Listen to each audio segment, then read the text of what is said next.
Hello, today is Monday, October 30th, one day before Halloween. To my right is Thomas Frey. Sitting in front of us both is producer Rue, fresh off his first day in the corporate world.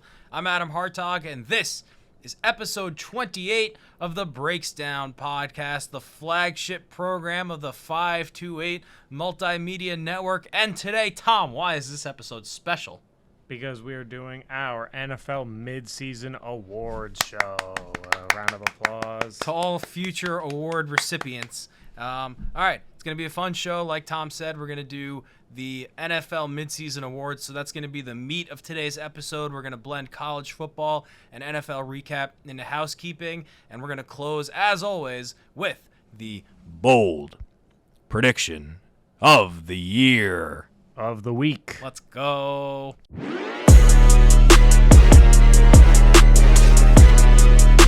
All right, recording this just before 8 o'clock Eastern on Monday.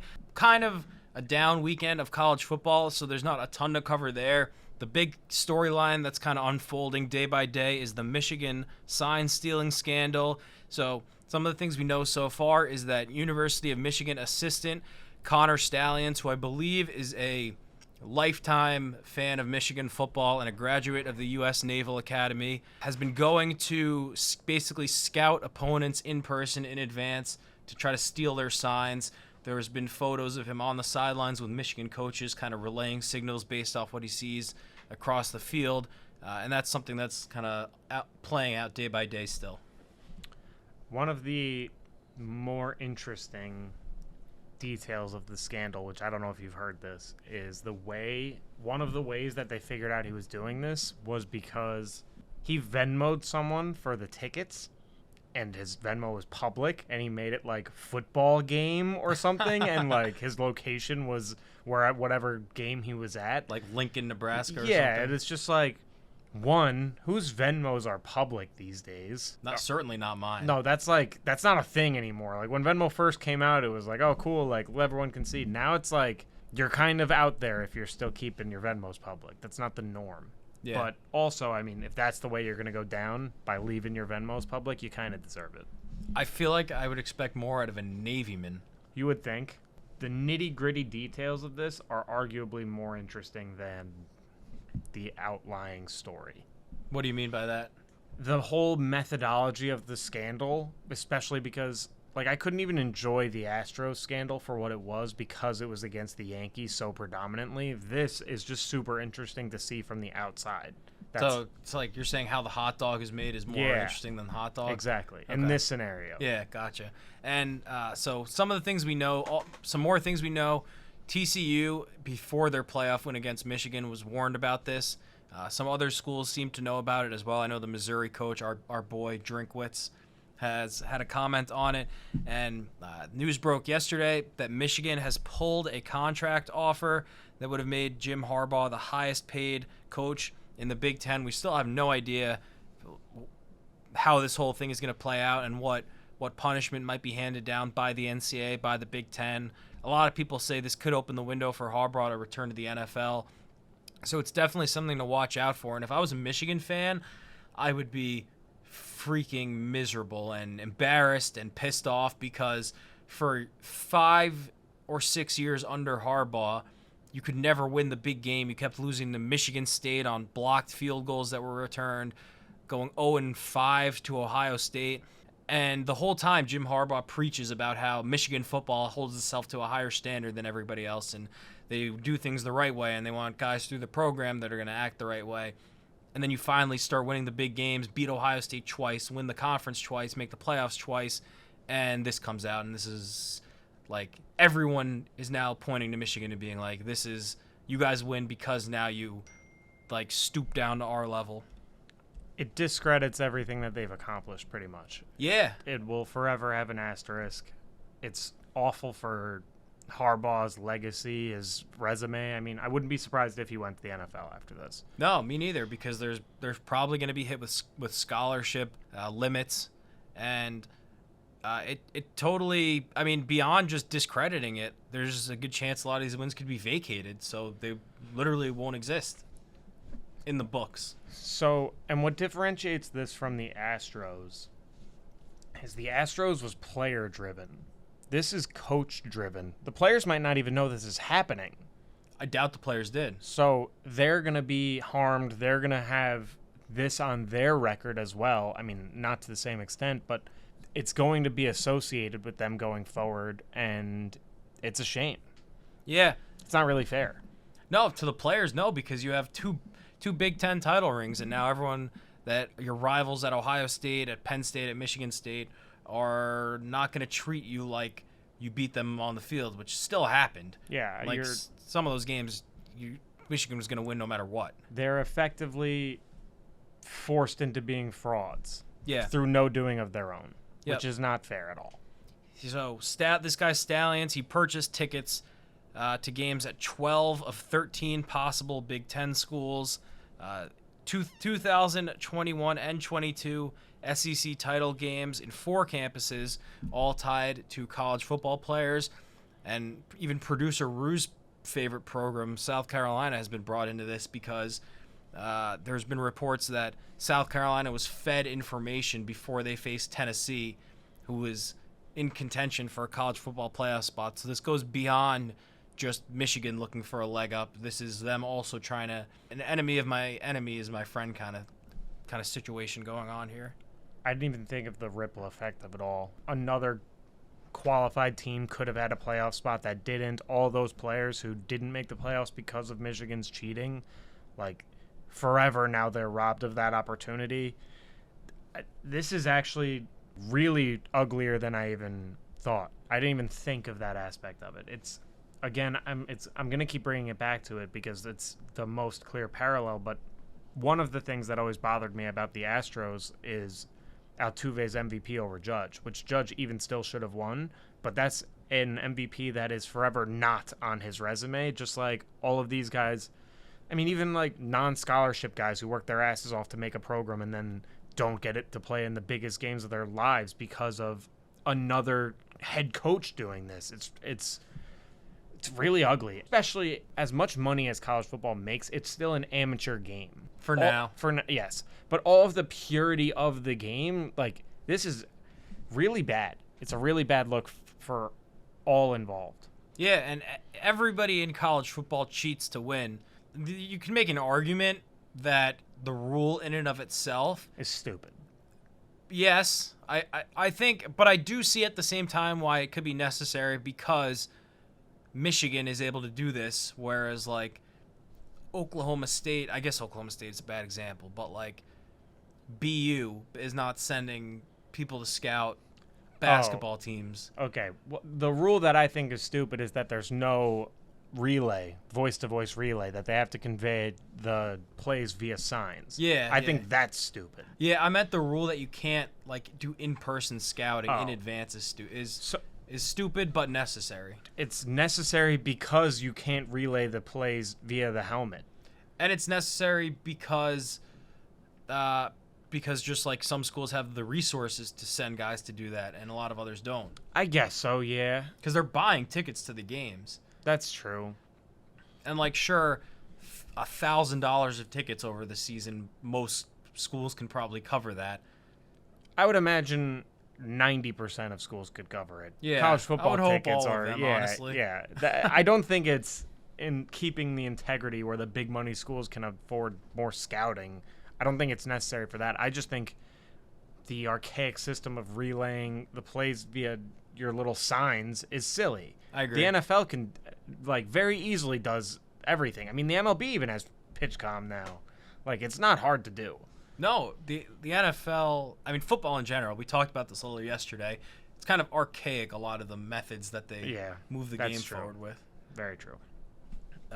So the NCAA, once the investigation ends, will send a notice of allegations to Michigan, and they have 90 days from there to respond. Do you have anything else on this? No, that's it. It's gotten worse in my head the more we've talked about it, and I think it's going to keep getting worse and worse. Also in college football, Oklahoma lost to Kansas 38-33. This isn't really like losing to Kansas like Texas lost to Kansas at home in 2021. because Kansas is actually good now, and their coach Lance Leipold has done an awesome job there. Yeah, Kansas is climbing the hierarchy of football programs. Yeah, some say they're teetering on becoming a football school. It depends on where we put UNC. I think if you count UNC as a football school, then I think they can be a football school. I think Duke has fallen off the map real hard, but they're still ascending, but I would put Kansas as a football school way higher than Duke. But lower than UNC? Right on par. Is part of that because they were last year the defending national champions, Kansas basketball? Well, okay, I think I need to understand something here. When we're saying that something is a football school, does that mean they can't also be a basketball school? Oh, yeah, that's what I thought. Oh. I thought this whole time Duke had now become predominantly a football school. No. I just In addition? meant, yeah. So it's like the way Bama is now football and a basketball school. Yes. I thought they were just actually like going to be known for their football in addition to their basketball. No, I thought you were talking like what's their sport. This whole time. This is the first time that I've had any idea that that's what you thought. No, that is not what I've meant this whole time. Those are 3 massive basketball programs. I thought they would become football schools. No, that's not what I meant. But I did a little digging into what has been behind the turnaround in Lawrence, Kansas. So I looked at their historic recruiting rankings on 24/7. The 3 years before Lance Leipold showed up, in the Big Ten, they had the 8th ranked class, the 10th ranked class, and the 10th ranked class. And the 3 years since he's shown up, 9th, 10th, and 9th. So the answer is I have no idea how they're doing this, because they have not been getting any better players. So they're not recruiting any better. And their transfer rankings are about the same. Okay, that was my next question. So I truly don't understand how they're just infinitely better. Like, maybe they just have had the worst coaches ever over the last decade plus. It could be a little bit of coaching, but it's definitely a lot of coaching. But I think it could just go back to there's more talent than ever. So maybe they're able to, even the lower ranked recruits are more talented. Like the 10th ranked recruit now is more talented than the 10th ranked recruit was in 2018. I don't know if that's first. 10th is probably not the right, like 100th ranked recruit, I should say. So maybe those guys they're able to create a better team than they used to be able to with guys that are lower. That's probably it. It's also possible, I guess, that maybe there's been like more investment into the football, and then like bringing on like strength coaches, stuff like that, just like better player development. But in terms of player acquisition, it's been about the same. So it's really got to be either, like you said, just players are better, but even then, like proportionally, they would still be pretty low, I would think. So I don't know. I mean, fair. Great coaches make the most out of the players they have. It's what someone like Ben Johnson, the Detroit Lions offensive coordinator, does, and maybe that's a lot of what it is. Just he's does a really good job of understanding what he has and how he can maximize it. This is back to the coaching theory that like great coaches are just a lot better than good coaches. It sounds silly, but it's really not. There is a massive gap between great and good. We got some backlash on that. It was mostly me. Yeah, but I wanted to bite the bullet as well. But it's kind of ridiculous to argue that after seeing Bill Belichick run circles around the NFL for 2 decades, and now Eric Spoelstra, with Jimmy Butler's help, drag 2 Heat teams to the finals, maybe almost 3 in 3 years. I stand by the statement 100%. There's nothing wrong about it. No. So this loss is not season-ending for Oklahoma, but the wiggle room that they escaped the Red River shootout with is totally gone now. Yeah, I still can't hop aboard the Oklahoma train. I need another year or two, new quarterback, and then I can care more about this. Well, next year it's going to be Jackson Arnold, who is a super high recruit. I got to see his face. Yeah, potential first top 10 pick one day. He's okay. I don't hate him immediately, but he's okay. There's a lot of hype about him. Okay. And he stayed committed after Lincoln left, so Oklahoma fans have fully embraced this guy. You know what? I like him. I hope he gets rid of his goatee. In that, if he gets rid of the goatee, I'll like him a lot more. I'll tell him. Okay. Let him know. I will. It's almost never a good look. Goatee. Yeah, I agree. I mean, it's almost coming back now. Like Stroud rocks it proudly. But actually, it's not even so much a goatee. It's just a chin thing. Yeah, I guess it just depends on the person. It's hard to pull it off, I guess I should say.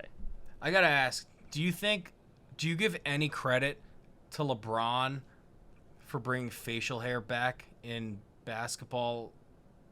I'll leave it just to basketball, because when he grew the beard on the Heat, that was a almost as defining a moment as him ditching the headband, I think.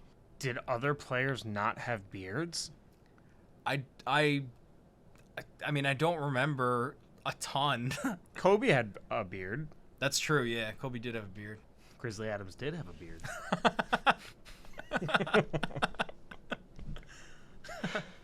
So I guess no, I don't give LeBron credit for bringing beards back. Okay.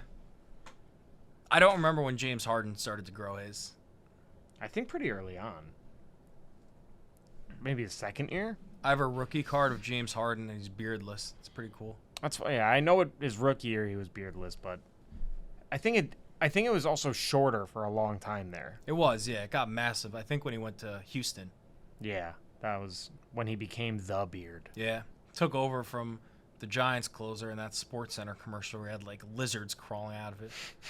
Yeah, That's not intimidating. Brian Wilson. Yes, Brian Wilson refused to play for the Yankees because he wouldn't shave his beard. I didn't know that, actually. I don't think the Yankees even wanted him. I think it was just something he said. Oh, just unprompted. I'm not going to play for these guys. Yeah, just classic. Just acreage in his head.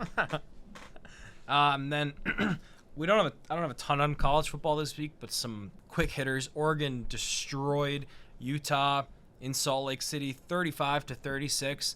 I honestly think they're the best team in the Pac-12 now, over Washington. You're all over the place. Washington has not looked that good for more than 2 straight weeks now. Yeah, since the Oregon game. Since you anointed them the best team in the country, they've been on a downward slide. I had them number 1 with a bullet. Yes, you did. I think you used those words. Probably. Yeah. I like that phrase. I got it from Fall Out Boy. I know that. That's the only other time I've ever heard it. Uh-huh. So that and you. So I assumed they were related. This one is tough because we have a loyal customer in the store, and last week he popped in and somehow college football came up, and I just told him I really like college football, and he asked me for a pick, and I don't usually like to give picks because then I feel horrible when they don't hit, but I gave him Utah the week before when they beat USC, and then he asked for another, and I gave him Utah again, and they got annihilated. Probably. We'll call it a break even. Yeah, well, yeah. I gave him Texans also, so. Well, now I owe him. Well, you don't owe him, man. You owe him a good pick. I was going to let his kids take 15 free cards instead of 10 to make up for it. That's a pretty fair deal. I thought about this in my head. Opportunity cost? No, just I was like, I got to make it up to this guy somehow. Show him I feel bad that I gave him a bad pick. It's impossible to be perfect when betting, though. No one is. Yeah. Vegas. Not perfect, but close. A lot closer. Your team lost. I know. The Beavs. The Beavs. Arizona's actually pretty good. I like their quarterback a lot. Forgot his name's escaping me at the moment. Producer Rue. Arizona Wildcats quarterback. They lost 27-24 at home. Or sorry, Arizona was home. This is Oregon State's second loss. Noah Fifita. Nah, someone else. It's a backup. Are you sure it's not him? It says he finished the game against number 11 Oregon State 25 for 32. I didn't think that was him, but I guess it is. I think it's got to be Noah Fifita. I think it is this guy, yeah. Yeah, it is. Redshirt freshman. He's actually really good. He had USC on the ropes. He kind of balled against Colorado. Oh, are you... Wait, did he say Jaden Delora? Yeah. He was the original starter. Fifita started this game. Okay. Oh. All right, word. Mm. Oh, the other guy got hurt? I didn't see this game because I was at a wedding. Which you had fun at. I did have fun. So it was worth it. Yeah. Also, UNC lost to Georgia Tech 46-42. If you're allowing 42 points to Georgia Tech, you have a huge problem. UNC, that's 2 straight losses now. They were 17 coming in. They're probably honestly going to be on. They'll probably be like 24, 25. I doubt they're going to fall unranked, but this makes their chance at playing for a conference title way harder now. And I have a cool stat on Georgia Tech. Let me just quickly try to find it because I had it saved on my computer, which is dead. Well, thank goodness we clarified that UNC can also maintain their status as a basketball school. Yeah, true. Otherwise, things would be very dire right now. Okay, I have some stats for you about Georgia Tech. Are you ready? Lay it on me. So, the Yellow Jackets have only won their even-numbered games. They won game 2, 4, 6, and 8. In game 10, they play Clemson. In game 12, they play in-state rivals, the Georgia Bulldogs. They've played 3 ranked teams. All 3 of those ranked teams have been ranked number 17. Ole Miss, Miami, and North Carolina. They're 2-1 versus those 3 teams. And those 2 wins over ranked teams are the most of any team in the state of Georgia. Wow. Their last 4 games, an 11-point loss to Bowling Green, a victory over number 17 Miami, a 15-point loss to Boston College, and a win over number 17 North Carolina. The hell kind of team is this? Going back to the only winning team in even-numbered games stat, last night they only had success in the even-numbered quarters. They had no points in the first and third quarters. All 46 of their points came in the second and fourth quarters. They've scored 254 points, and they've allowed 254 points. What the hell's going on here? They've led by two possessions in 2 of their losses, and trailed by 2 possessions in 2 of their wins. So this Georgia Tech season has been railless from the jump. It's just a drunk football program. Yeah, that's the only explanation. That was the most nonsense, incoherent grouping of stats I've ever heard in my whole life. It's like the ultimate roller coaster, plays up to their opponent, down to their competition level. If you don't, I need you. I don't just want you. I need you to remind me when Georgia Tech is playing Georgia. Okay. Because I want to bet that game. All right. Well, are you going to bet it if they lose in week 10 against Clemson? Who's 4-4? They're both 4-4. Depends on. Yeah, I'll still. No, I won't. They have to beat Clemson. Okay. I'm upset that Georgia Tech doesn't run the triple option anymore. That was like a staple of college football for a while. Just casually hammering the triple option for 2 decades and throwing Calvin Johnson in the middle of all that. I accidentally ran the triple option in Madden the other day, and I was freaking out because I had no idea what happened, and just so many things were happening around me, and I think I lost like 30 yards on it. Did you fumble a lateral or something? Yeah, so many things went wrong. There was a very, not famous at all, but very burned in my memory episode of the show Monk where someone actually, coincidentally, stole the other team's playbook before the game from the backup quarterback, who he then killed. It was his driver, the backup quarterback's driver. And then they were like, prepare for the triple option in the second half. And like, Coach, we haven't seen the triple option since college. Wow. But now it's all over the NFL. There you go. Thanks, RG3. The Heisman formation. Yeah, it was Lamar, Ingram, and RG3. Oh, yeah. Yeah. I forgot they had him for a minute. Also, Louisville beat Duke 23-0. So Duke's season, I mean, at least from like a ACC title game perspective, is over. They still have a very good chance of playing in a big bowl game, but they might end up shutting Riley Leonard down if they're still struggling like this and he's not getting any healthier. He's still got that lingering ankle injury. Louisville, potential ACC title game appearer. well, there's a way better word that I can't think of. Contestant. Sure.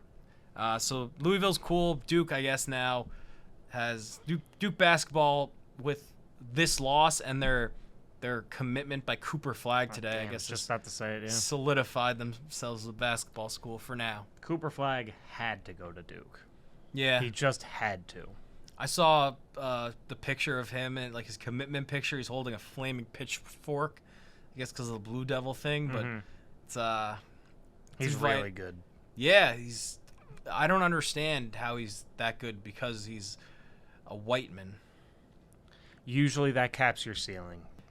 I mean, it's just like legitimately crazy to see his highlight tape. How athletic he is. I know. 6'8", he's elite on both ends of the floor, is what they tell me. He's good. Yeah. USC barely escaped Cal Berkeley, 50-49. They won. This would have been just a what's going on here, players only meeting kind of loss for USC at this point. So they're just, I guess their ceiling is like a major bowl game. But like at this rate, it doesn't seem they'll probably pick up another loss before they have the chance to get there. Their defense can't stop a nosebleed. Yeah. It's really hard to win games when you're giving up 49 points. Yeah, you have to be perfect basically on offense. Yeah. So, I don't know, man. It's kind of all I have on college. That's all right with me. Sweet. All right, so on to the NFL from this weekend. We had a watch party for Jets and Giants, so that was, like sitting on needles. I wouldn't, watch party seems too nice. We watched it and had no fun. No one had a good, I guess Jets fans ended up having a good time, but. Jets fans had 30 seconds of fun time. No, I guess like 5 minutes. Yeah, and then the next 5 hours afterwards, though, where I had to sit there in my own despair and listen to them talk. In your own home. Yeah, in my own home. My boss asked me where I watched the game, and I said at my house with a bunch of Jets fans. He goes, "Did you kick them out after?" I said I should have. This was an affront to football. It's not even football. It was just truly the worst viewing experience I've maybe ever had. Could have watched paint dry and had a better time. Who do you think left the game being the most like, fuck this shit? Saquon? Yeah, probably. That's probably the... Put his heart and soul on the line only for them to blow the game in absolute heartbreaking fashion. Yeah, it's probably Saquon. Where are you on the Thomas DeVito guy watch? I've never been less on the Thomas DeVito guy watch. He actually had, like, some nice moments in camp and preseason from what I remember, so I was not ruling out him going out there and being okay. And honestly, we still don't know that he's not okay. They didn't even let him throw. He threw that one check down on the run that he looked okay on, and then we never got to see it again. So, I'm assuming since they didn't trust him to throw downfield even one time that he's not any good, but I don't know. That was coaching scared, I think. If I was at this game, even if I wasn't a fan of either team, which I'm not, I would have probably never gone to a football game again. I would have blacked out so hard at this game. That's the only way I would have made it through. This is the kind of game in that weather, especially too, that like Perry makes me drink like a beer and a half before we go, and then by halfway through the second quarter, I have a pounding headache and just want to be at my house. Yeah, that's fair. No, you just got a beer and a half isn't it. You need to have like 8 to 12, and then you'll have a good time. I've never done that in my life. I don't believe that at all. What? Why not? That you've never had 8 beers in an evening? 100% I've never done that. Not even one time. Not even one time. We used to play... You played like 21 Cup with us before. Yeah, but a lot of times I would just like... Pretend? No, just like wouldn't be drinking. Like in high school, I would just like partake occasionally, but mostly just be there to like hang out. Well, then I got nothing for you, man. It's a totally different experience. I'm sure, yeah. It makes football games way more fun, especially like yesterday. If you weren't drunk at that game, miserable. That would have been me. Yeah, that's what I'm saying. Got to drink. It's really bad, though. If it was what spurred the Giants into a teardown, I'm fine with it. I didn't want this false hope of the team having a late season surge because we saw that their offense clearly isn't where it needs to be to even win a playoff game. They traded Leonard Williams for a second rounder and I think a fifth. Yeah. The second's really the gem of that trade. It's a great return. Really good. I'm really happy about it. I would be happy with them trading away a few more players, honestly. Adoree Jackson, like if you could get something for a Darius Slayton maybe, but it was really bad. It was just awful to watch. And everything that I said for why I didn't want to watch with our Jets fans friends came true. They were annoying in the least intentional ways, and that was exactly what I predicted. Keeps their season alive at 4-3 now. Yeah. It was a very important win for the Jets. Much more important for them than a Giants win was for the Giants.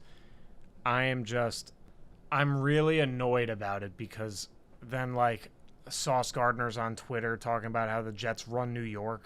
It's just like, after that showing, you're gonna be talking shit?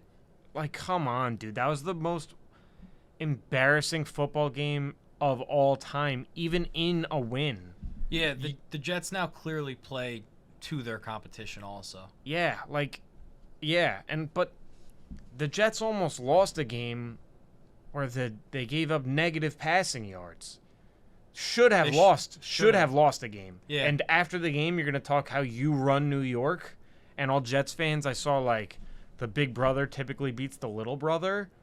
In what world are the Jets the big brother to the Giants? Their own. That's the only one. That is the only world. That's like, that's the stuff that now that pisses me off about the loss. I don't even care with anything to do with the Giants season. In fact, I'm borderline happy about it for where it positions us in the draft. But this is why. This is everything I've said about Jets fans on this show. I'm not going to rehash. But this is why. This is Rangers, Islanders, Yankees, Mets, Knicks, Nets. It's just nonsense. It's like, are the Mets the Yankees' big brother? No. Are the Nets the Knicks' big brother? Absolutely not. Are the Jets the Giants' big brother? What do you mean? The Nets are not the Knicks' big brother. I know, you said, I think you flipped both those. Mm-mm. Maybe I flipped them. I said, are the Nets the Knicks' big brother? Are the Nets the Knicks' big brother? Absolutely not. I agree now with you that. messed me up, Ad. God damn it. What did he say? I thought he said, are the Knicks the Nets' big brother? No, he said it right. Damn. All right. I'll leave. Now I don't want to keep going. Another bad Zach Wilson game. Zach Wilson stinks. Yes. Let's move off this game. Now you ruined my rant. Okay. Kirk Cousins tore his Achilles, so that sucks. He's in a contract year. Not that he was really playing for another contract because he was going to get one. If he stayed healthy, he's probably going to get one. He's definitely going to get one still with the Vikings or elsewhere if he decides that he wants to go through with rehab and make a comeback, which I hope he does because I like Kirk, but this sucks. Very sad. I also like Kirk.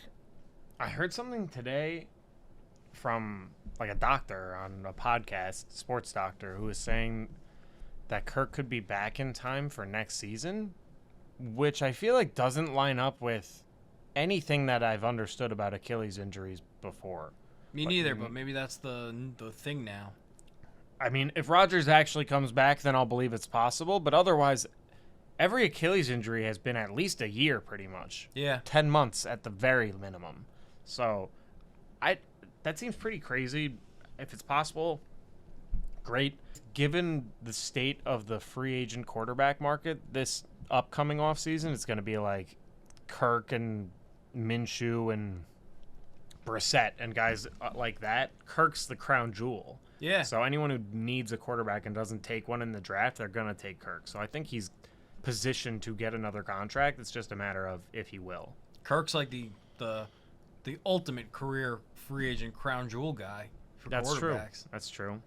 And I just saw, because something the Vikings didn't do in negotiating an extension or lack thereof of negotiations, they couldn't extend the franchise tag on him.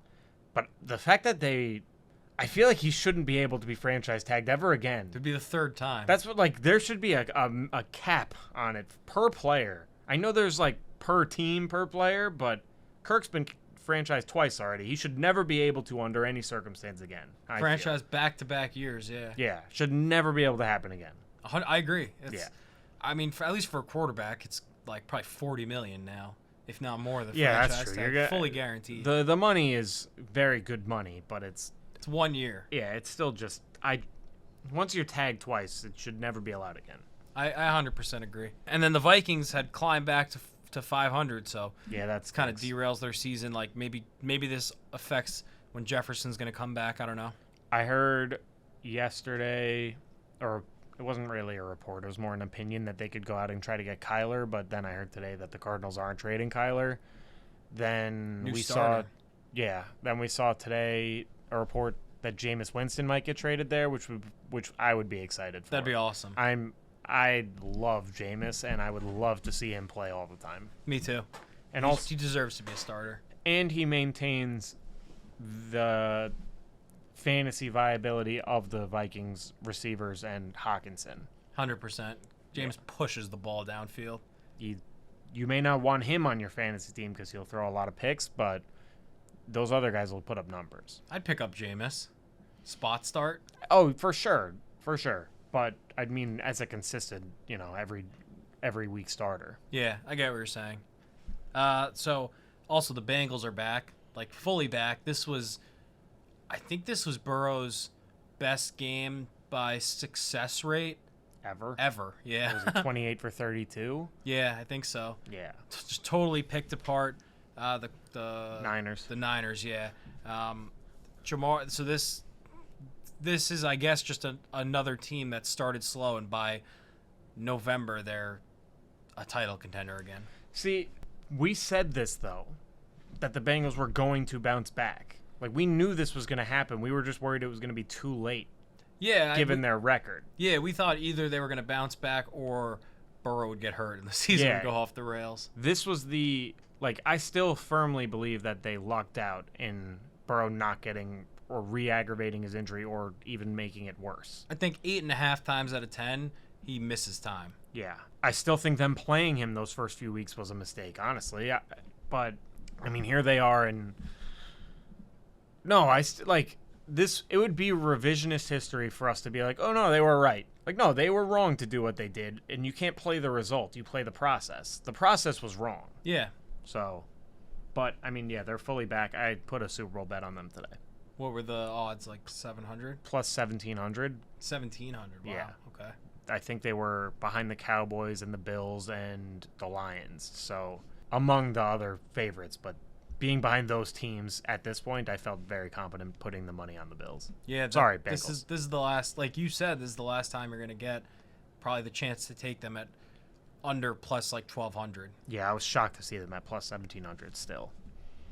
But Bengals are back. I would like it if they threw to T. Higgins more, but I think that's my season's just a bust at this point. And then on the other side, this is 3 straight losses for the Niners. Yeah, the bye's coming at a good time for them. Yeah. They'll get a little bit more healthy. They can regroup a little bit. I still think they're a very, very legitimate contender. None of these losses have changed my mind on that, but this bye comes at the right time. Where's Purdy guy watch? Still the guy for me. I think everyone's being a little hard on him. He didn't even play that bad yesterday. He had a couple bad throws, but again, that's comparing him to himself. He was so perfect throughout his whole career to this point. Like, any misstep, people are going to be gunning for him. I just think people are very reactionary with him. So, and it seems like people want him to fail. I don't think he's bad, but I definitely have come down on him. He can be more of a guy than an elite quarterback. He could just be an elite game manager, but people are saying he's bad. Yeah, I don't agree that he's bad. I think I put the cart before the horse a little bit. I don't think so. The sample size was big enough at a certain point. But I was like, at one point, I was like, is this guy top 10 quarterback? I don't think that anymore. No, but the numbers reflected him being a top 10 quarterback. And the eye test. Yeah, but now I'm starting to feel like I was giving him a little too much credit, I think. Where I sit here still being like, you can win with this guy, and I see a world where he's their long-term starter and becomes really good. But I don't think we're there yet. And I thought we might be getting there faster than I now think we're going to get there. Fair.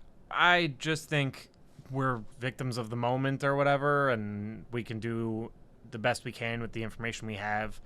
2-3 weeks ago, all we had was this guy being perfect. Now he's had a few missteps, but I mean, we've also seen Josh Allen have stretches of bad play. We've seen Mahomes have a few bad games here and there. I'm not saying he is those guys, but I'm just saying he had a pretty big sample size of success. So if you want to lower the ceiling in your mind that he has, I can't fault you for that, but it's just that it coincides with a lot of the perfection around him being messed up. yeah, no, for sure. And it's Shanahan's system is the system. So I fully get that, and I've said that any criticisms of any person who has a perfect system and perfect team around them, there's always going to be those questions. It's why I still have the questions about Dak, and I probably always will, because his O-line is just, or for his career, has just been that good, you know? Yeah. Those questions are always going to exist. There's nothing you can do about it at a certain point. Yeah. I'm just laughing to myself because the Dak thing has been a hot point on this show for a couple weeks. But I made the Purdy comparison when we had our Dak discussion. Yeah. So no, I was just that was why I brought it back. Yeah, no, I get it. There's one other thing. Oh, you want to hear a crazy stat that I don't have exactly right, but I have the essence of? Sure. When trailing by 8 or more in the fourth quarter, a Shanahan coach team has essentially never won. Okay. So that just could be Shanahan not being clutch. Yeah, I mean, it's like I'm not making a. That wasn't like a Purdy. No, thing. no, That was I just know. like a nugget. My response to that is that Shanahan might not be clutch. Yeah, based on I think that stat. I think it's more like his teams are just not super built to come from behind, even though there's times where they had the opportunity to, like the famous like Garoppolo overthrow in the Super Bowl. Yeah. Was that Emmanuel Sanders? I don't remember. It could have been Emmanuel Sanders, but no, I agree that there have been personnel failures in those instances, but given, I mean, I don't know the extent of the record, but if it is like statistically significant, like bad quarterbacks make comebacks all the time. They're 0-36 when trailing by 8+ points in the fourth quarter. Yeah, that's not all personnel. That's also bad coaching. 1-30 when trailing by 3+ points entering the fourth. That is that is a lot on Shanahan. Yeah, I agree. If it was like 0-8, and we could point to 6 of them that were personnel or player based. But when it's happening at this frequency, that's a huge number. Yeah. All right. So the Rams, they're not a good team, but I still think any given Sunday they could pull out a win, which is kind of what we said. It's everything that we've said. Yeah. They have an elite coach and a very good to elite quarterback, depending on the day. 2 great receivers. And one of the best defensive players in football still. Yeah. So you can win games that way. Bad team though, so they're not going to win a lot. Overall, not a balanced it's just like team. This is they will probably go exactly as far as those 3 guys could carry any bad team. They might finish as a 500 team just because of those guys. Yeah, and totally not out of the question. And that's a successful season given where they were projected. Yeah, and I mean, you ask any Rams fan, and they knew this era was going to come, and 100% they give the green light for it to happen because they won. I've seen people say that they wouldn't mortgage their future to win a Super Bowl or a championship. Insane. I think that's absolutely nuts. Insane. The Rams won. They actually won. A lot of the times you sell out like that, you don't win. The Rams did it.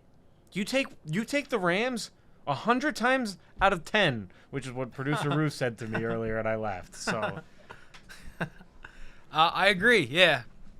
Bad team though, but like we said, we'll like we've said, games. Yeah, we'll win a couple games. Jordan Love bad. I'm very happy. Yeah, he's bad. He has some raw ability, that when things are clicking, he reminds me of Kenny Pickett a little bit. So Kenny Pickett in the 2-minute drill is like one of the best quarterbacks in football. And I think it's kind of just getting in rhythm and getting into the flow of the game for some reason when you don't have to think and you don't have to actually like go through multiple progressions and make the right reads all the time. And it's just like quick hitter kind of plays. That could be where Jordan Love thrives a little bit because he has raw ability. But as an overall quarterback, he's not been good at all. No. So in the 2 seasons that Aaron Rodgers won back-to-back MVPs in 2020 and 2021, he threw 6 interceptions. Jordan Love threw 8 games, I believe is at 8. Yeah, I mean, it's a tough comparison. Yeah, it's not a fair comparison. Historically low interception thrower, but I think lowest like touchdown or Yeah. highest touchdown interception ratio. we'll say best. Best. Good, Yeah. Good word. Yeah. That's an SAT That is a good word. word. Yeah, learned that one a long time ago. Pulled it out of the archives. Best. Will Levis, I don't know, man. I thought he was bad. I've been told he's bad. I've also been told he's bad, but he has every tool you'd want in a quarterback.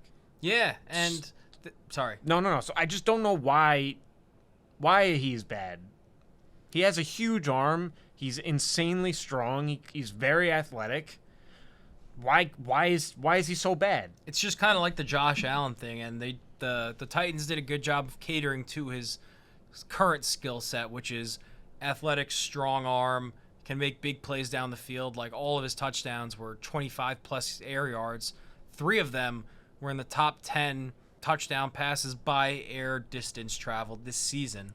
That first D-Hop one was for sure OPI. Yeah, without a doubt. No doubt in my mind. But also, what's weird about this is, I heard this stat, is Will Levis in his last year at Kentucky had one of the worst explosive play rates in the country.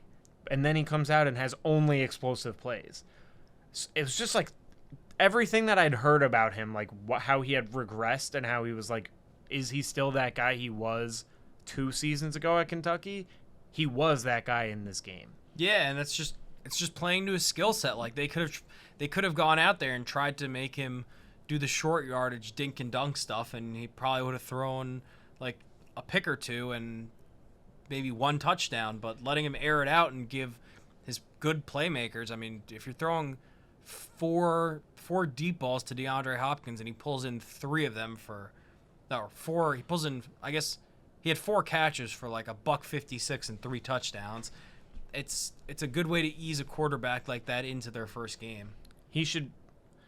I mean, it's really not a good way to ease a quarterback in. I get what you're saying, but those aren't easy completions, you know? No, yeah, I agree, but I think they're easier than like trying to fit it into like a window on a slant route on 3rd and 10 or something like that. You're not fitting it in tight windows, but the dink and dunk ease a guy in approach is 99% of the time the approach they take. Yeah, but I think they did a good job of like understanding this isn't this guy's mold, and we're probably gonna set him up to make mistakes if we try to do that. I agree, but I guess if his easy plays are high difficulty throws with low success rates and he's completing them at such a high rate, then he's a good player. Well, I guess I mean easy in the sense that like with the Pickett thing, it's like it's not easy to complete those throws, but it's easier than lining up and being, all right, I got to read this guy, read this guy, read this guy. I guess and then like you're giving him easier reads. Yeah, and it's just like. But those are not easy throws that he was making. No, I didn't mean like those are throws anyone can make, but in terms of like, how do we take as much out of this guy's hands as possible? Throw it up to DeAndre Hopkins. Yeah. I get what you're saying. I don't know. I just don't know that he's bad. Oh no, I don't think he's bad either. I think this was at like way better than anyone expected it to go, and I think that should be very clear now who the developmental quarterback of focus in Tennessee is. This is probably the end of Malik Willis. It should be the end of Tannehill too. Yeah, I think it probably will be. I've heard his name on the trade block. I hope so. Their offense has been awful. He has the same. He might either the same or more amount of touchdown passes as more than Tannehill. Yeah. Double? Yeah, I think he has 2. Tannehill has 2 on the year. I think so. So that in itself is enough for me. Yeah. I don't know. That's the kind of thing that you can lose a locker room going back to Tannehill after that. I think they're going to stick with Levis. I think the smart money is to stick with him. Also, the Browns lost an impossible game because of a Jamal Adams headbutt tip drill. You have to think Stefanski's gone after this year. They just keep blowing games like this. They have forever. Like the decision to put it in PJ Walker's hands when you could end the game by picking up some yardage on the ground, crazy. And then it sure, you can't account for Jamal Adams jumping up at the line and headbutting a pass up in the air, but losses like this, just when they keep piling up for reasons like mismanagement at the end, it's just kills a fan base. I think also he could be on the way out because of the investment they have in Deshaun, and it seems like they've tried to pigeonhole him into their system instead of catering their system around him. Yeah. And I don't know who he is anymore. I don't know what his ceiling is as a passer anymore, but I wonder if they brought in a new guy who let him play a little bit more like he did in Houston, if he would be a better player. You have to think so. I mean, just in general, when you get quarterbacks out of the pocket making throws on the run, it's supposed to be easier for them. Yeah, so you would, given the substantial investment that they have in him, if they feel that Stefanski's not putting him in a position to succeed, they almost have to move on. Yeah, they're tied to one of them. Yeah, yeah. The Eagles and the Commanders, like you said, the Commanders. They just play them well. Yeah, it's like a quasi number having. It just makes no sense. They have the first 7 digits, or six digits, not counting area code. They can't call them, but they almost have their number. Yeah, it's close enough. It's like someone you get a girl's number at a bar and she writes it down, but she smudges a number so you can't tell if it's a 4 or a 7 or a 9. And they just knock at every door in Boston trying to find her. Well, sure. I wasn't that gonna didn't take happen. I made that up. I wasn't gonna take it that far, but yeah, that's basically what Washington is with the Eagles. And A.J. Brown is just freaking incredible. All right, next 3 years, A.J. Brown's 26, Justin Jefferson's 24. Next 3 years, who would you rather have? I like Justin Jefferson more still. But I think it's a lot closer than you think. Oh, I don't think it's a definite. I just happen to like Justin Jefferson more. Okay. I think, and I could be wrong about this, but I just feel like the odds that he will put up big numbers with a bad quarterback are higher because of the separation he gets running routes, whereas A.J. Brown will win every contested catch. Okay, I get what you're saying. Justin Jefferson will get open more than A.J. Brown. But if you don't have a good quarterback, they'll be making bad throws, so you'll need to make more contested catches, which is A.J. Brown's specialty. That's true. It's just Hurts is so good that the two of them together. And I'm not saying it's Hurts, and I'm not saying Hurts being good is A.J. Brown. It's just when you have a good quarterback that can put it in a position for one of the best playmakers at any position in the whole sport to make a play, it helps. You could get for example, the Zach Wilson pick where he tried to throw it to Garrett Wilson and Surtain jumped the route against the Broncos. A throw like that, it does just having a bad quarterback doesn't necessarily mean that you'll get the ball in the spot for your playmaker to make a play. Also, that's fair. I also don't know that I would take A.J. Brown over him. I just think it's really close. Yeah. Closer than anyone thought coming into this year. I could certainly not make an argument that A.J. Brown isn't the best receiver in the NFL.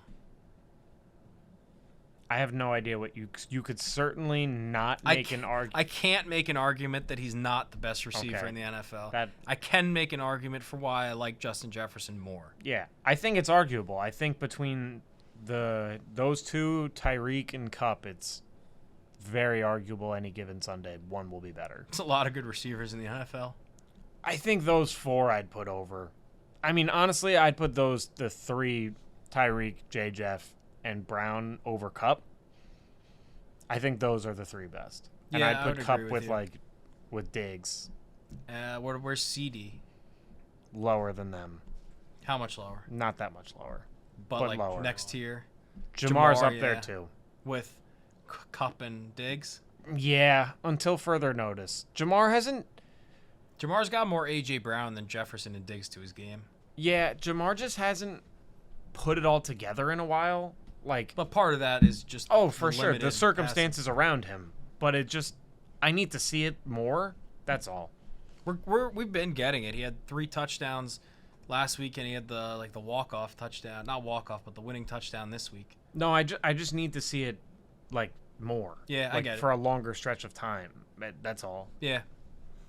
And then the last thing I have is that the Saints play really weird games, and watching Derek Carr is boring, except when they, a couple times a game, just decide to hit who's the guy who's apparently the best deep threat in the NFL, Rashid Shaheed. I hate Rashid Shaheed right now. Why?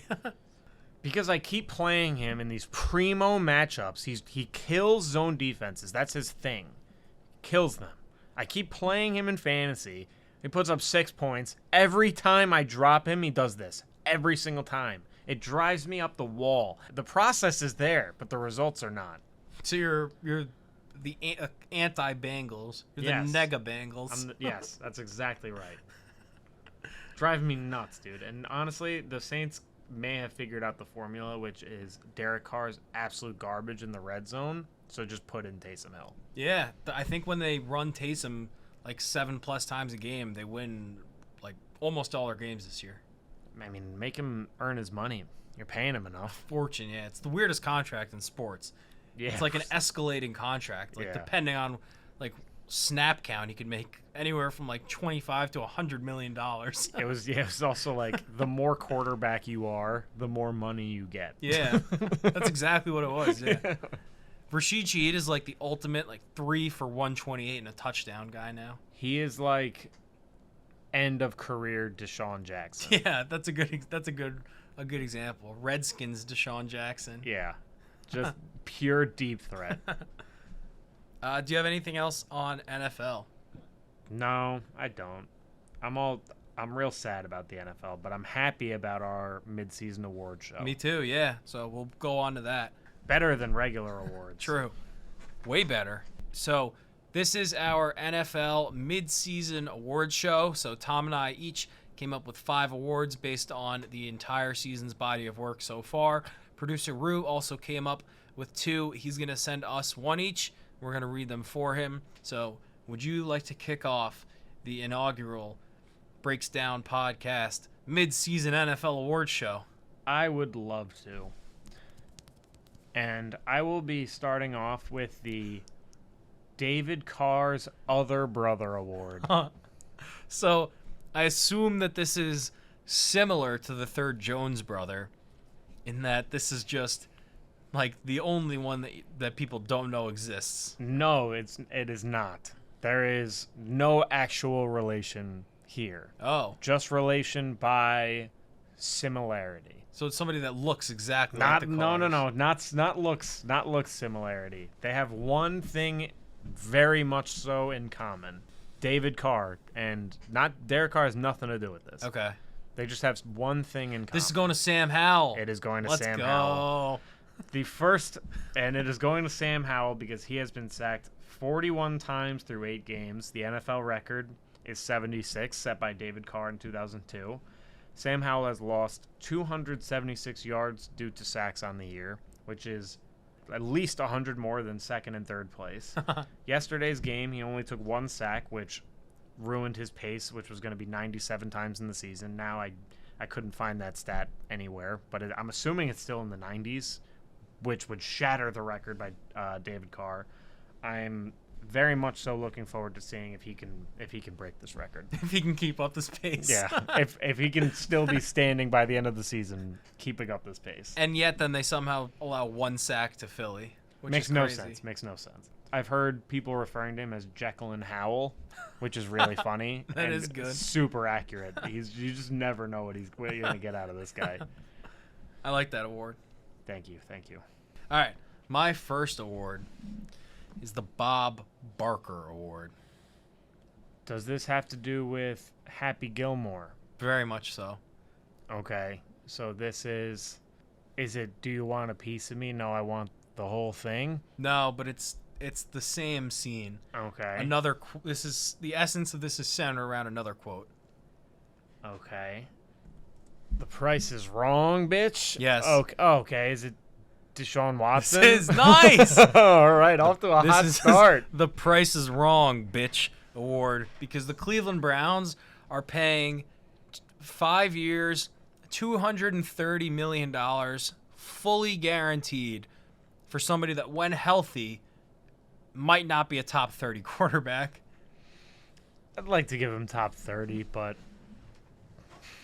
top 25, I don't think I can go that far. Regardless, the negotiating skills of the Cleveland program is terrible, and this reeks of a trade that the owners push through and then will fire everybody under them because of the situation they find themselves in now. It seems that way. So, Deshaun, right.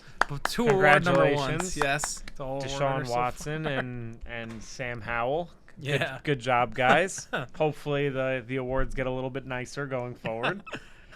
All right, my second award is the Ellie De La Cruz Award. Is this going to a rookie that burst onto the scene and kind of all the hype is there? Yes, but it might not be your first thought. No, I think it might be. Is this Puka? It is not. No, damn. That's why I tried to warn you My off first of Puka. thought was C.J. Stroud. So No, I gave it's you my not him. second thought. It's not him either. It's not Will Levis, right? No, but that would have been a good one. It's not Will Levis. Think of how electric Ellie De La Cruz is. Is it Bijan? No. Do you want me to tell you? No. Electric. I think you're gonna kick yourself when you don't get it. Electric, you say? You had the reasoning spot on. Yeah. It's not Anthony Richardson, right? Mm-mm. Electric. Is it Jalen Carter? Mm-mm. I gotta tell you, we can't keep doing this. Okay. It's Devon Achane. Oh yeah, that's good. Player who bursts onto the scene like an absolute madman, then via injury or poor performance faded a bit into the background. Achane, through effectively 3 games, rushed for 460 yards on 12.1 yards per carry, 5 rushing touchdowns, and 2 receiving touchdowns. He then got hurt and put on injured reserve, but during his time through those 3 games was the best player in football. And they're both extremely fast, right? Extremely fast, extremely electric play styles. When you said fell into the shadow or whatever you said, you weren't kidding because I forgot about him. Because of their literal player profile similarities, I thought you might get there, but yeah. I like that. My second award is I still don't exactly know how to pronounce his name, so Okay. correct me if I'm wrong, but the Ivica Zubac Award. I think it's Ivica Zubac. Zubac, yeah. Okay. Or I think that's right. I'm going to stick with that. I think it actually might be Zubats, but I don't know if I want to do that. Well, this is the Clippers Center Award. Okay. This could be a lot of things, though. Does it have to do with his trade from the Lakers? Okay, wow, I'm on fire right now. Yeah, you are. Okay. It's just a really lopsided trade. For those listening, I nodded. That was the Mike Muscala for Zubats trade. I think it is Zubats. I just said it and it felt right. Okay. Really lopsided, really bad trade. What was the trade? It's not Deshaun. Oh, is it Russell Wilson? No, it's not Russell Wilson. I can give you a little extra context. Okay, yeah. So, Zubats and the person, this award winner, were both second-round picks. Is it A.J. Brown? This award is going to a second-round pick that was traded for Treylon Burks. I guess cap reasons. I don't really know still. No, A.J. Brown? No, Zubats was traded because they wanted Mike Muscala. Well, that's crazy. But basically a trade that, looking back, you're like, what? Why did they do that?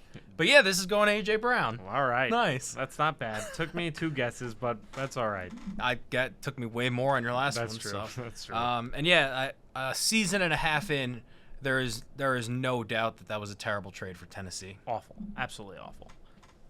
I mean, yeah, no. I mean, not Just because they didn't want to Actually, pay AJ Brown. worse than the Zubats trade because of the caliber of player AJ Brown is, but they wanted Mike Muscala because they wanted a floor spacer for their playoff run that didn't happen. And they traded away like a perfectly productive young center who's like been a starter on a playoff team ever since. Yeah, I didn't know why they traded him. I assumed it was for like cap reasons or something. No, it's just awful. All right. My third award is the Peter LaFleur and Average Joe's Gymnasium Award. So this is going to an underdog story. A true underdog story.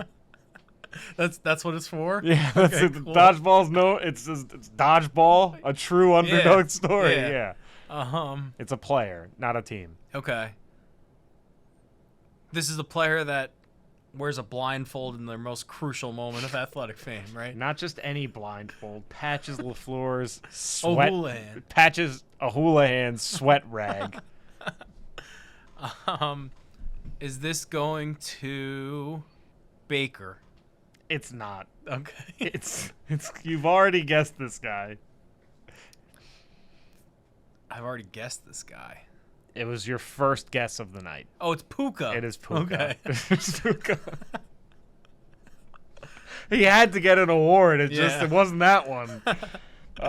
Yes. Biggest underdog story of the year has to be my boy Puka Nacua. Against all odds, Puka's tied for first in receptions, third in receiving yards, averaging nearly, I think it's like 99.5 yards per game. Puka's a 5th round rookie out of BYU. If he had been drafted to maybe any other team, he may not have seen the field. And if Cooper Kupp didn't get hurt, we may not have seen this at all. So this is a perfect example of seizing an opportunity. Puka Nacua is a true underdog story, much like Peter LaFleur. That's a great award. Thank you. If I was the Rams, I would just never draft a receiver high. I mean, their best receivers have been like late round guys. Their not best have been, I mean, they traded for Bob Woods, but he was a second round. Wasn't Tutu a second rounder too? I think so. I mean, Tavon Austin was the 7th overall pick. Tutu was actually pretty good before Kupp came back. So. Yeah, not for that high of a draft pick. No. But now they certainly don't need to draft a receiver this year. Yeah, I like that award. My third award of the night is the Daniel and Henrik Sedin Family Award. I wrote Family Foundation Award, but it has nothing to do with a philanthropy. foundation that I don't even know if that exists. Okay, these are brothers. So it's twins. That doesn't have to do with it. The fact that they're twins, though. Oh, just that they're brothers. So no, also not brothers, really. They are brothers and twins. What? No, Rue's giving me a weird look. I'm just confused. I'm also confused. What does this award have to do with them? This is going to players. So they are twins. They were picked 2nd and 3rd overall in the same draft, and then immediately changed the future of that franchise for like a decade plus. They one of their, I think the 2nd overall pick was theirs, and they traded up for the 3rd pick. Is this Stroud and? Yeah. Oh, okay. What's his name? Will Anderson. Will Anderson. Yes. Who the hell's Mario Williams? He was the 1st overall pick in 2006, I think. For the Texans? Yeah, the D end. Oh, that makes a lot of sense. Okay, I couldn't get his name out of my head. Mario Williams. What a throwback. Picked over Reggie Bush and Vince Young. Vince Young said if he knew the Texans wouldn't take him that year, he would have gone back to Texas. Oh. So for some more information, 1999 NHL draft. Daniel and Henrik Sedin are 2 of the top 3 prospects. They say that they only want to play together, so the Vancouver Canucks trade up, take both of them. In last April's NFL draft, the Houston Texans took C.J. Stroud 2nd overall, then traded up and grabbed Will Anderson 3rd. Both look like franchise cornerstones. C.J. Stroud is definitely the most exciting young rookie quarterback in the league now. Will Anderson looks like exactly like we expected Will Anderson to look at this point, which is a future monster. And it was a risky move, giving up that much draft capital to move up and take anybody, but it seems like it's going to pay dividends for a long time for the Texans. Let's hold our horses on rookie quarterbacks. Will Levis looked pretty damn good yesterday. That's true, yeah. Touchdowns per game, nobody's close to Will Levis. Nope. Will Levis is on pace for 1 million touchdowns in his career. That's an exact number. All right. I'm actually going to alter my award title right in this moment.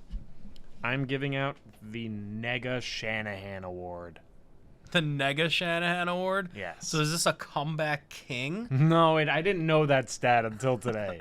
So this is going to somebody that no matter how good the quarterback that's playing for them, they just can't win.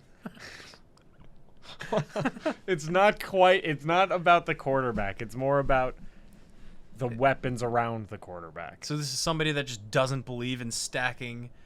Is this the Chiefs? No. Ah. It's someone, I'll give you the reasoning and then you'll get it. Instead of catering their system to all of their best players' strengths, he instead uses none of his best players. Oh, this has got to be going to billionaire Artie. Yes. Yeah, I was like, Billion Ed Hardy? What did you just say to me?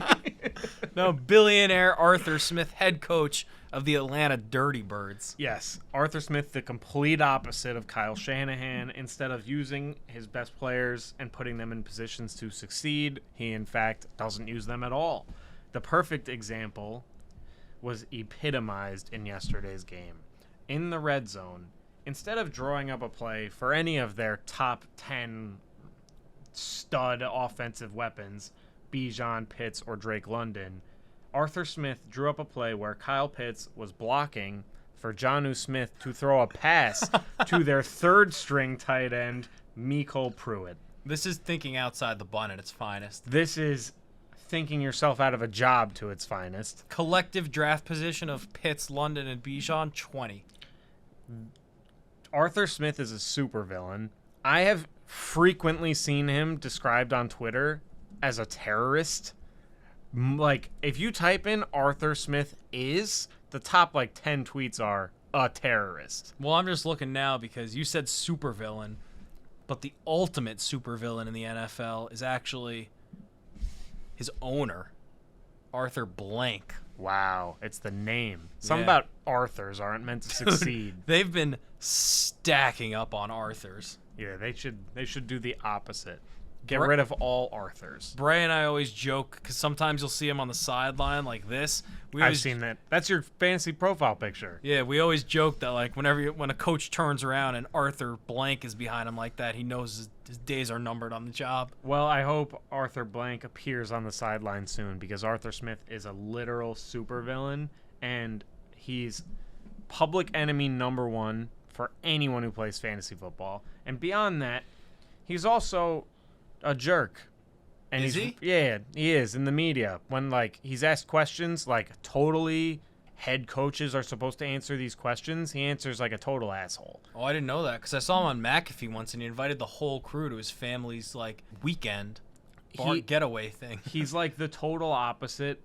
He does the Belichick thing, but he's not successful, so it's not endearing. It's not oh, Bill. It's oh, Arthur, you suck, and no one likes you. Guy who won one playoff game with the Titans as an OC. Yeah, it's someone asked him after it was twice now. Someone asked him last week about why Bijan didn't play, and he basically responded I don't care about your fantasy teams, and was like, why is this even important? Let's talk about something important. Let's talk about climate change. Oh, God. And it's just dude, you're the head coach of a football team. You have to answer football questions. And then he's asked about Desmond Ridder, and he's anyone who watches film knows Desmond Ridder's playing well. Yet Taylor Heineke goes in, and they actually look like a functional offense, and yet we'll still probably see Desmond Ridder starting. Yeah. I honestly, at this point, borderline hope he keeps starting him so he gets fired. I don't like the guy at all. He was the one that I was going to give the Joffrey Baratheon award. Just a sick fuck who likes toying with with people around him. I actually almost gave the Todd Gurley award to Bijan for a running back that is insane and just just not playing, and we have no idea why. Just totally underutilized. He has less carries than Algier on the air. Indefensible. I think Bijan's averaging 5 yards per carry, and Algier's like 3.1.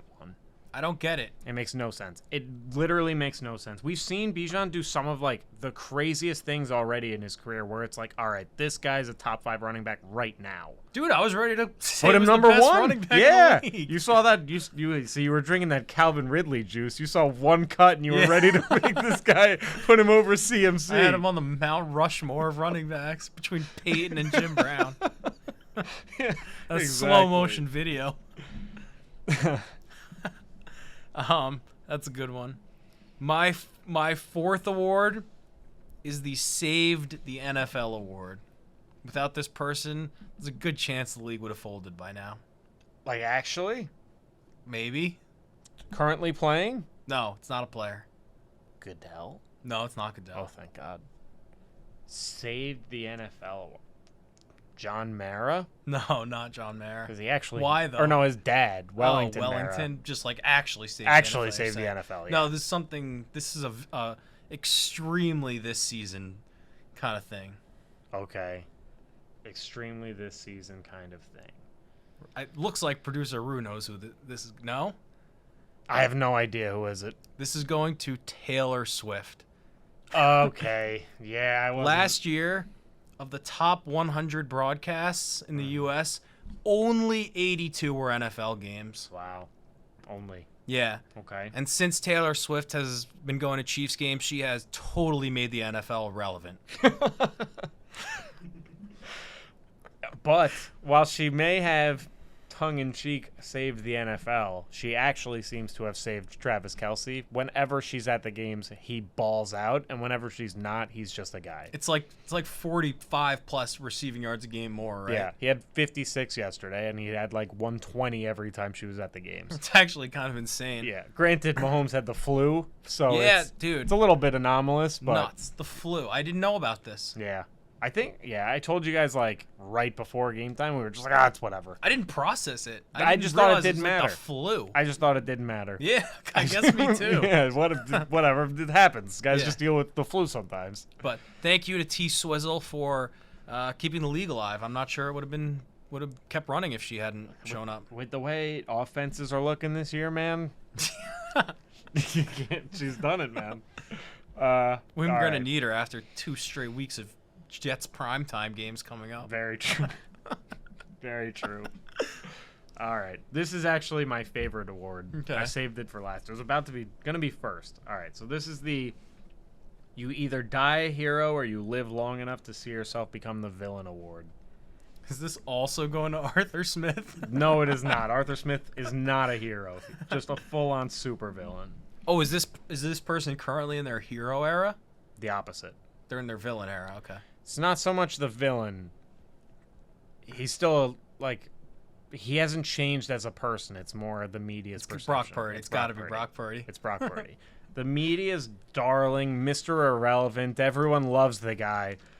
All of a sudden, people can't wait to watch him fail. He got too much exposure, flew too close to the sun, whatever you want to say. People now are really quick to want him to fail. I Googled him today just for research for this little segment. USA Today had a headline of, quote, Brock Purdy looks like a huge fraud. Then you click it, and then the literal tagline of it is, Brock Purdy is showing his haters they were all absolutely right. And it's just like, Jesus, a little quick to dig the guy's grave. He had one really bad game where all the circumstances were against him. I mean, you don't usually make excuses for great quarterbacks, but again, he's young, he's still developing. I do give him a bit of a pass in a rainy game to have a down game. Next game, he played really well before his concussion. Then this game, he played pretty well. He had one really bad throw, and he lost a fumble that was bad and an interception that was tipped. And he threw for 375 yards and ran for, I think, 50 yards or something like that. People are acting like this guy's the worst quarterback in the NFL. And we already went into this a lot with his questions about his ceiling and all that. Like, that's fair. If he's a system quarterback, elite game manager kind of guy, totally fair. Those kind of knocks on him are warranted. Even what Shannon Sharp said about it being more credit to Shanahan than to Purdy, fine. If you want to do that, fine. But to bury this guy after not even that bad of a game and like a couple bumps in the road is dramatic. Very dramatic. I think it's probably a lot of people that were saying, let's hold our horses when he was undefeated, that are now feel vindicated, even though they shouldn't be. Even though they've been proved wrong. Yeah, I get it. The people who I held off for a long time there, and then finally I just started drinking the Kool-Aid, and I'm still in on him. I still think he's good. I just don't like, we said this a while back, if he had managed to pull out that game, I guess 3 weeks ago, it would have been, wow, this kid can't lose. Guy just always finds a way to win. But since he lost, and now that he's lost a few games, everyone is so quick to bury him. I'm happy the bye is coming, just so the media circus like dies down a little bit, because people just, like, the Niners are good, so everyone's going to be real quick to hate them. But I don't know. I just don't like it.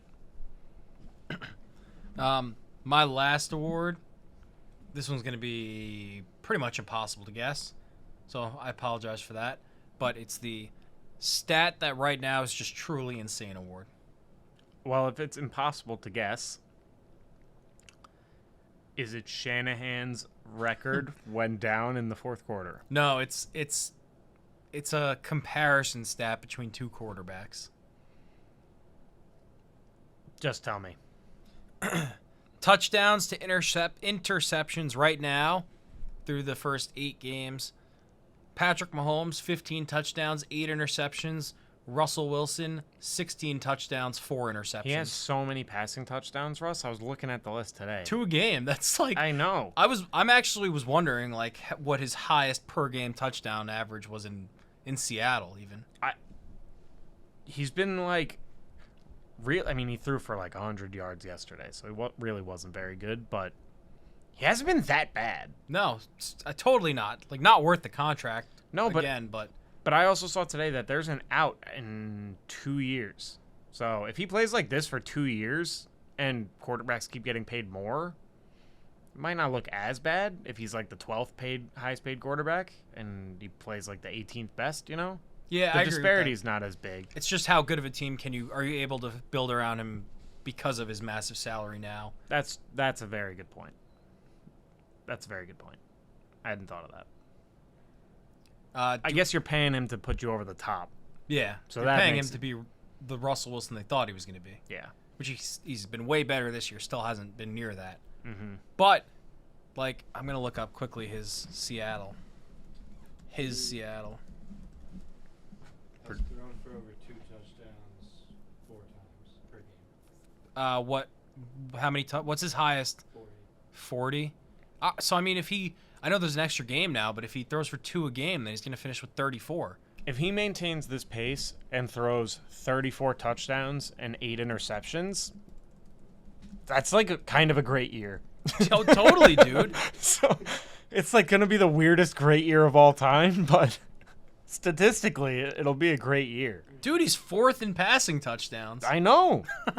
He's nowhere near in like QBR or passer rating or even yards, but touchdowns, hey, it's a very important stat. Yeah, I'd agree with that. Yeah. Do you want to do Producer Rue's first award? Yes. I'm going to I combined forces with Producer Rue here, and I am coming up with the name. I got a name. It's not a great name. You probably won't guess it, and I have to kind of hodgepodge a reason to pair the two together, but we'll see what we can do. So it's the 60% of the time it works every time award. This is somebody that plays wearing Sex Panther cologne. You got the reference. Yes, you're right on it with the reference. It's someone who the odds aren't in their favor to succeed given the track record of this position. But when shit goes right, it works every time. But when shit goes right, they're really good. Of this position. As a rookie. This positional group notoriously does not produce their rookie season. Is this tight ends? Rookie tight ends? Is this 87 on the Lions. I don't know numbers. Yeah, Lions. Laporta. tight end. Yeah, This is Sam Laporta. Laporta. It's Sam Laporta. Nice. Yeah. Can you explain the name though? The connection? Rue gave me a name for an award, gave me a player for an award. I had a name for an award, and I just put them together. Okay. And I did my best. Yeah, Rue just couldn't think of a name for it. So Okay, I'll take it. I did my best, but I don't know if you don't. It makes sense if you don't think about it. So True. I'll stop thinking about it. yeah, don't ever again. Laporta's been awesome though.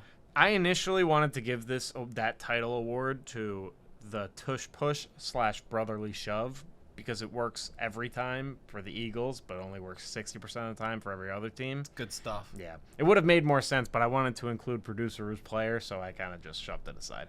On the Bill Simmons pod. On that one. On the Bill Simmons podcast earlier this season, he was talking about how he's sick of rookies being compared to like all-time greats and used Gronk as an example. He's like, we shouldn't be comparing people to Gronk. And then like the next week, he was like, this Laporta guy's got a lot of Gronk in him. Next year, given the performances of rookie tight ends this year, which again is a total outlier, is going to be the best year for fantasy tight ends like in recent memory. There could be like 10 to 15 good ones. Throw Brock Bowers in there too, who's like another Pitts kind of. Yeah, you got and Michael Mayer, Kincaid's breaking out now. Who's the Musgrave? Musgrave is if he had a better quarterback, I think he'd be really good. I think like the underlying metrics are really good for him. So yeah, I think the future is bright at the tight end position. Yeah, I agree. It's an enjoyable position. I mean, they got their own holiday. Yeah, they do. And they also are my most heavily used position group in Madden. Always throw to X. Because you have... Doesn't matter who I have. You know what I was thinking actually yesterday? You should do a league with Tyson Bagent. Oh, I don't know. They made it so hard to play with bad I'd have to play on like Pro.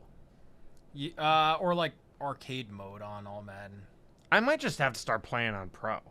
I don't know why I'm playing on these hard difficulties. You do all Pro as a step down from... You're playing on All Madden. Yeah, but I'm not having any fun. No, Madden's... It's... I mean, it's... We could do an episode on EA. We did. Yeah, We did do an episode on EA. We could do like a... what do they call the true crime series? A limited series? Or like a serial kind of thing. I guess serial is like the... Isn't that the company name does of the... it. Yeah. An anthology series? Yeah.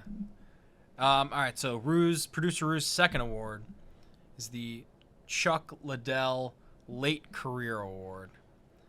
And... Well, do I have any chance of getting it? I would not have. He switched sports, right? No, never? I would give him the reason. Okay, give me the reasoning. It's going to a play-by-play announcer, a guy who was at one time at the top level of his profession, but has clearly lost it. I didn't know he went into broadcasting, so that's why I would not have guessed it. I was thinking I thought he did like WWE. Oh no, that's not Chuck That's Liddell. like That's a lot of other guys. Like, are you thinking of? Brock Lesnar. Yeah. That's who I'm thinking of. All right. It's just it's just a guy that was at the top and now doesn't have it anymore. It's a broadcaster. Yes. Who was once at the? Is it Al Michaels? Yes. Been Al washed. Michaels. Been washed. Been washed a little bit. Super washed since he got to Amazon. Yeah. Confirmed. Now we know he's washed because last year it was like a whole new thing, new booth with Kirk. We didn't exactly like whole new pre-post halftime crew, but now like it's year 2 and it's hard to listen to. Another guy who I actually still like Al Michaels just because I like his personality. He's an institution. Yeah, but the last institution that really pissed me off was Bob Costas. When he was doing the Yankee games of the playoffs, Hated it. I wanted to kill that guy. He was bad. Horrendous, dude. And he's like renowned, Bob Costas. He's like right up there. Horrific. Have you ever seen the Pedro Strop Bob Costas thing? No, He was I a have Cubs not. reliever, and he was like, he had a bad outing, and he was walking off the mound, and he did like a point to the sky thing. And Bob Costas is like, he points to the sky. We can only hope he's begging for forgiveness from his dead ancestors after this humiliating performance. Oh my God! Did he really drop dead ancestors? I'm gonna pull it up. Yeah, it'll take me like a second to find it. But yeah, he was really awful. Was Bob Costas also dubbed Pink Eye? Yeah, he was. Here, hold it closer to the mic. Strope is on his way out, pointing toward the heavens. We can only ask or wonder that he is asking some departed relative for forgiveness for this atrocious performance. Wow. He just eviscerates him. I mean, maybe the harshest thing I've ever heard in my life.